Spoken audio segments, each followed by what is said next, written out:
지금 서울 부동산 시장이 딱 하나의 정책 발표 때문에 정말 엄청난 기로에 서 있습니다. 이게 과연 매물 폭탄이 될지 아니면 시장을 꽁꽁 얼려버릴 거래 절벽이 될지 말 그대로 정부 결정 하나에 모든 게 달린 상황입니다. 자, 오늘 우리가 바로 이 질문의 답을 한번 찾아볼 건데요. 집 가진 사람들은 그야말로 패닉에 빠지고 집 사려던 사람들은 숨죽이고 지켜보게 만든 이 정책 변화. 이게 도대체 어떤 파장을 몰고 올지 지금부터 하나하나 뜯어보겠습니다. 네, 이 복잡한 상황을 제대로 이해하려면 이 6가지 포인트를 짚어봐야 합니다. 그럼 모든 일의 시작점이죠. 마치 시한폭탄처럼 똑딱거리는 바로 그 세금 시계 이야기부터 시작해 보겠습니다.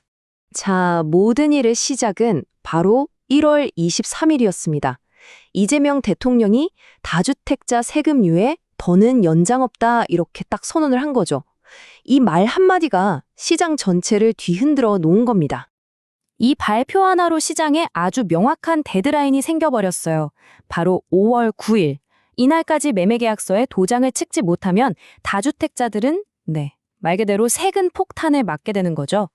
아니, 그럼 도대체 이 양도세 준 거라는 게 뭐길래 이렇게 시장이 난리일까요? 이게 왜 그렇게 무서운 건지 한번 자세히 들여다보겠습니다. 간단히 말해서 서울 같은 핵심 지역에 집을 여러 채 갖고 있는 사람들이 집을 팔아서 이익을 봤을 때 세금을 무겁게 더 매기는 제도예요.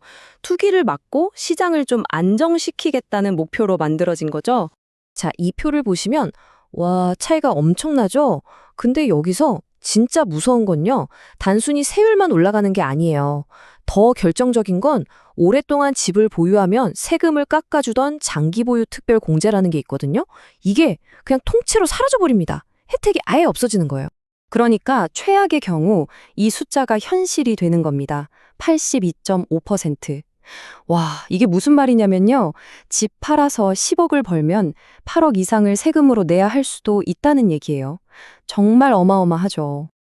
아니, 세금이 이 정도면 무서워서라도 당장 집을 내놓을 것 같잖아요.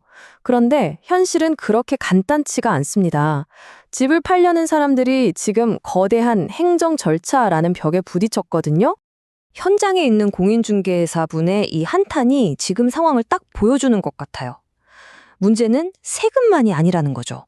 거래 자체를 꽁꽁 묶어두는 다른 규제가 발목을 잡고 있는 겁니다. 바로 이 토지거래 허가구역 제도 때문인데요. 이게 병목 현상을 일으키는 주범이에요. 보세요. 구청 허가받는 데만 보름 이상 걸리고 잔금까지 치르려면 두세 달은 훌쩍 지나가요. 다 합치면 넉 달까지도 걸릴 수 있다는 건데 지금 와서 집을 팔려고 내놓는 사람한테 5월 9일은 이건 거의 불가능한 미션인 거죠. 자, 그럼 파는 사람은 이렇게 급한데 그럼 사는 사람 입장에서는 찬스 아닌가요? 싸게 살 기회잖아요. 그런데 이상하게도 시장은 정반대로 흘러가고 있습니다. 왜냐하면 집 사려던 사람들이 갑자기 브레이크를 밟는 거예요. 저렇게 급하게 파는 걸 보니 가격이 더 떨어지겠는데? 이런 기대를 하는 거죠. 그래서 좀만 더 기다려보자 하고 관망세로 돌아서니까 파는 사람들 속은 더 타들어가는 겁니다. 이런 분위기는 벌써 시장에서 감지되고 있어요.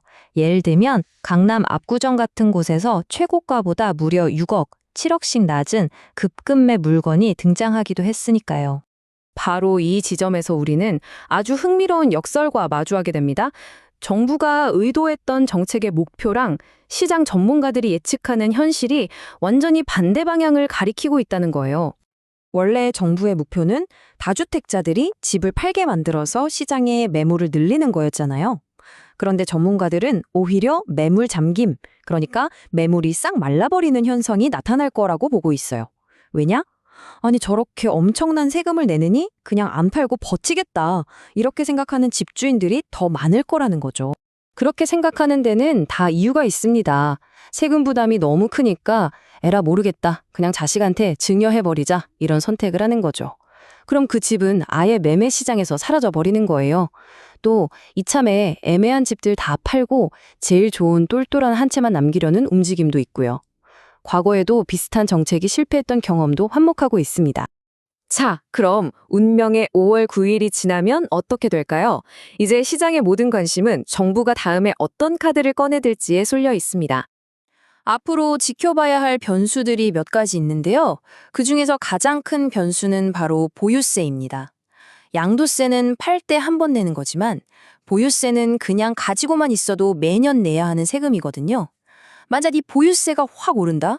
그러면 양도세 중과에도 버티던 사람들이 진짜로 집을 내놓을 수밖에 없는 아주 강력한 압박이 될 수 있습니다. 그 외에 신축 아파트 공급량이나 금리 같은 변수들도 계속 지켜봐야겠죠. 결국 마지막 질문은 이거 하나로 귀결됩니다. 과연 이 정책은 시장을 안정시키는 신의 한 수가 될까요? 아니면 오히려 시장의 모든 기능을 마비시켜버리는 그야말로 자충수가 될까요? 그 결과는 앞으로 시장이 직접 보여주게 될 겁니다.